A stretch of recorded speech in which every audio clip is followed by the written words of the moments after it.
গায়ে হলুদ, বেঈমানের অনুসরণ। 70,000 টাকার গেট, বেঈমানের অনুসরণ। বিয়ার গাড়িটা ফুল দিয়ে সাজানো, বেঈমানের অনুসরণ। সবগুলো পুরুষ মহিলাকে একই হাইসে 12 জন 14 জন করে বেড়াবেড়ি বয়াই দিল, এটা বেঈমানের অনুসরণ।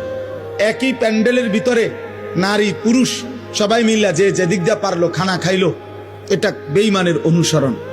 মেয়েটাকে সাজাইতে গিয়ে বরের পক্ষের না হয়তো 50টা ছেলে বারবার ভিতরে ঢুকা ভিডিও করছে, ছবি উঠাইছে, এটা বেঈমানের অনুসরণ। মেয়েটাকে যখন ছেলেটার হাতে তুলে দেয়, জামাইয়ের হাতে, চারিদিকের কমপক্ষে 10 ঘরের ভাবি চাচিরা আইসা ছেলেটার হাতে তুলে দিছে, এটা সম্পূর্ণভাবে হারাম, নাজায়েজ। এই মহিলারা তো তার জন্য পর্দা করা ফরজ, তাহলে এটা বেঈমানের অনুসরণ। 3 দিন ধরে ডেকসেট বাজলো, এই বাড়িতে গান বাদ্য হইল, এটা বেঈমানের অনুসরণ। মালিকের এতগুলো নাফরমানি করে এই নাফরমান অভিভাবক এবার একজন হুজুর রে বলতেছে, হুজুর দোয়া করে দেন, খাস করে আল্লাহ যেন বরকত দেয়।